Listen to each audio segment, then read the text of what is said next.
नमस्कार, मैं विशाखा ठाकुर। स्वागत है आप सभी का 3.0 टीवी में। आप देख रहे हैं कॉइन मॉनिटर। पिछले 24 घंटों में बिटकॉइन के नेतृत्व में वर्चुअल डिजिटल एसेट्स ने वापसी की है।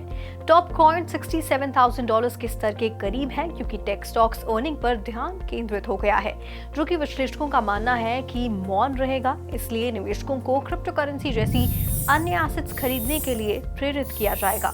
क्रिप्टो करेंसी का IC15 इंडेक्स 0.1% की गिरावट के साथ 82,000 पॉइंट्स पर ट्रेड कर रहा था।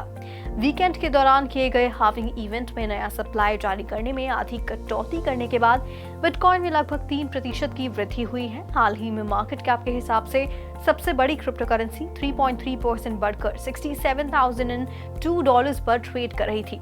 खैर, टॉप टोकन में पिछले 3 पड़ावों की तरह ही रुकने के बाद गति बढ़ने की उम्मीद है, जब कीमतें लगभग 50 से 100 दिनों में बढ़ी थी। एक और दिलचस्प पहलू जो तेजी के दृष्टिकोण का समर्थन करता है, वह है funding rates. Leverage derivative traders को अपनी पोजीशंस खुली रखने के लिए भुगतान करने की आवश्यकता होती है। ये रेट्स बहुत गर्म स्तरों से ठंडी हो गई हैं और यहाँ तक कि कुछ छोटी क्रिप्टो करेंसी के लिए गहरे नकारात्मक क्षेत्र में भी बदल गई हैं, जिससे कि रिस्क एपेटाइट रिटर्न्स पर वे तेजी से बढ़ने के लिए तैयार हो गए हैं। दिलचस्प बात यह है कि ब्राजील के स्टॉक एक्सचेंज B3 पर सूचीबद्ध पहले बिटकॉइन फ्यूचर्स कॉन्ट्रैक्ट में पहले ही दिन निवेशकों की काफी दिलचस्पी देखी गई। लगभग 7,400 बिटकॉइन फ्यूचर्स कॉन्ट्रैक्ट का ट्रेड किया गया। स्क्रीन पर इंस्ट्रूमेंट 111,000 ऑर्डर तक पहुंच गया। इस बीच US स्पॉट बिटकॉइन ETFs ने बिटकॉइन हाल्विंग के दिन 5 दिवसीय आउटफ्लो स्ट्रीक का अनुभव किया, जिसमें 11 फंड खंड ने शुक्रवार के ट्रेडिंग आवर्स के दौरान सामूहिक रूप से $60 मिलियन का एसेट लाया। उस रात बिटकॉइन हाल्विंग हो गया और US बिटकॉइन फंड्स ने 5 दिनों में $319 मिलियन का नेट आउटफ्लो देखा। पिछले 24 घंटों में 0.5% की वृद्धि के साथ वैश्विक crypto currency market cap $2.43 trillion पर था। कुल ट्रेडिंग वॉल्यूम 0.7% बढ़कर $65 बिलियन हुआ। एक दिलचस्प खबर में माइनिंग रिवॉर्ड हाल्विंग के बाद से बिटकॉइन लेयर 2 सॉल्यूशंस ने बिटकॉइन से बेहतर प्रदर्शन किया है। स्टैक्स का नेटिव टोकन STX लगभग 20% बढ़कर $2.87 हुआ, जिससे कि ये पिछले 24 घंटों में टॉप 25 क्रिप्टो करेंसी में से एक बन गया है। अन्य लेयर 2 कॉइन्स जैसे एलास्टोस का ELA टोकन और सातोशी VM का SAVM क्रमशः 11% और 5% बढ़े हैं। इस बीच इंडस्ट्री एक्सपर्ट्स का मानना है कि इलेक्ट्रीफाई और बिटकॉइन प्रोडक्शन कॉस्ट लगभग दोगुनी होने के कारण क्रिप्टो माइनर्स को भारी लागत वृद्धि का सामना करना पड़ेगा। कॉइनशेयर ने शुक्रवार को एक रिपोर्ट में कहा कि इसलिए हायर रेवेन्यू की संभावना के कारण बिटकॉइन हाल्विंग के बाद वे एनर्जी सिक्योर लोकेशंस में AI की ओर रुख कर सकते हैं। इसके अलावा शिबा इनु जामा की होमोमॉर्फिक एन्क्रिप्शन टेक्नोलॉजी का उपयोग करके एक लेयर 3 नेटवर्क विकसित कर रही है, जिससे कि $73 मिलियन की फंडिंग हासिल की है। कम्युनिटी सिक्योरिटी और प्राइवेसी सुनिश्चित करते हुए नेटवर्क 2024 की तीसरी तिमाही में एक टेस्ट वर्जन लॉन्च करेगा। S&P 500 में 6 दिनों की गिरावट का सिलसिला टूटने के बाद तकनीकी शेयर्स में उछाल से उत्साहित होकर अमेरिकी स्टॉक फ्यूचर्स में तेजी का ट्रेड हुआ। Dow Jones industrial average futures और S&P 500 फ्यूचर्स दोनों में 0.1% की बढ़ोतरी हुई, जबकि नैस्डैक 100 फ्यूचर्स में 0.1% की बढ़ोतरी हुई। बिटकॉइन 0.4% की बढ़त के साथ $66,300 पर ट्रेड करता दिखाई दिया, तो वहीं ETH समान समयावधि में 1.4% की गिरावट के साथ $3,170 पर ट्रेड कर रहा था। बात करें बाइनेंस के BNB टोकन की, तो वह 0.3% की बढ़त के साथ $608 पर ट्रेड करते दिखाई दिया, तो वहीं सोलाना का सोल 0.7% बढ़त के साथ $155 पर ट्रेड करते दिखाई दिया। कार्डानो का एरिया टोकन 2% की बढ़त के साथ $0.51 पर ट्रेड करते नजर आया, तो वहीं रिपल का XRP टोकन 2.8% की बढ़त के साथ $0.54 पर ट्रेड कर रहा था। हालांकि एवलांच का एवैक्स टोकन 2% की गिरावट के साथ $38 पर ट्रेड करते नजर आया, तो वहीं पॉलीगॉन मैटिक 0.7% की गिरावट के साथ $0.72 पर ट्रेड करते दिखाई दिया। वहीं डोजकॉइन 1.3% की गिरावट के साथ $0.15 पर ट्रेड कर रहा था और शिबा इनु 1.5% की गिरावट के साथ ट्रेड करता दिखाई दिया। अंत में बात की जाए पोल्काडॉट के डॉट टोकन की, तो वह 0.7% की गिरावट के साथ $7.4 पर ट्रेड करते दिखाई दिया। तो आज के लिए कॉइन मॉनिटर में फिलहाल इतना ही। ऐसी ही वेब3 से जुड़ी अपडेट्स के लिए लॉग ऑन करें हमारी वेबसाइट www.3versetv.io पर या फिर स्कैन करें QR code.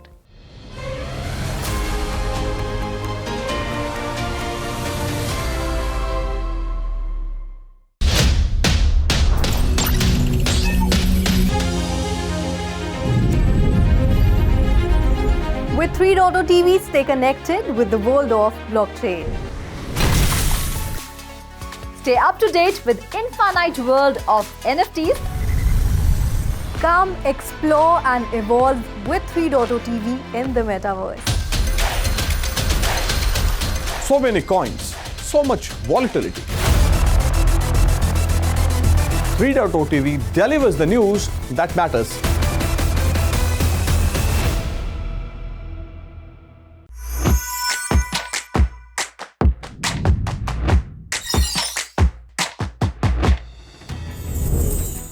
Shiba Inu is developing a Layer 3 network using Zama homographic encryption technology, which has secured $73 million in funding. The network will launch a test version in Q3 2024, ensuring community security and privacy. The funding was secured through the Treat token sale to venture investors. The blockchain is privacy-focused and built on Shibarium, a Layer 2 solution for Ethereum.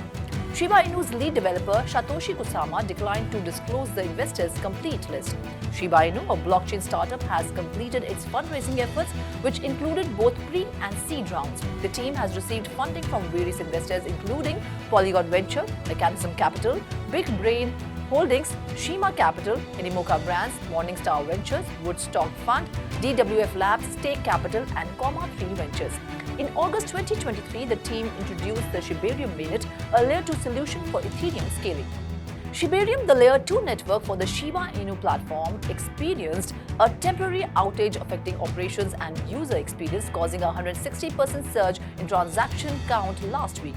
Shibarium ecosystem developer Carl Thayer confirmed that the outage was due to networking issues among validators responsible for confirming transactions and maintaining network integrity. The outage lasted a few hours and has now been resolved. However, some Shibarium-related services such as external RPCs and Shibarium Scan have been experiencing downtime. Thayer has requested all external developers involved in Shibarium's infrastructure to contact him to streamline communication through shared channels on Telegram and Slack. Despite the outage, the Shiba Inu price has not faced much selling pressure, trading up 2.78% with its market cap crossing $16 billion. US spot Bitcoin ETFs experienced a 5-day outflow streak on the day of the Bitcoin halving, with the 11 fund segment collectively bringing in $60 million of assets during Friday's trading hours. The Bitcoin halving occurred at around 8 p.m. ET that night, and US Bitcoin funds had seen $319 million of net outflows over 5 days before Friday. Overall, US spot Bitcoin ETFs endured net outflows for the second straight week, amounting to $204 million from April 15th to April 19th. The Grayscale Bitcoin Trust ETF was the driver of last week's outflows, hemorrhaging $458 million. BlackRock's shares, IBIT, and the Fidelity Wise Origin Bitcoin Fund were unable to fully offset those GBTC asset losses, tallying net inflows last week of $165 million and $94 million respectively. Grayscale revealed a planned fee of 0.15% for its Grayscale Bitcoin Mini Trust, substantially lower than GBTC's fees of 1.5%. Trading volumes for crypto exchange-traded products more broadly dipped to $18 billion last week, representing 28% of total Bitcoin volumes. BlackRock ended the week with an active daily net inflow streak of 69 days.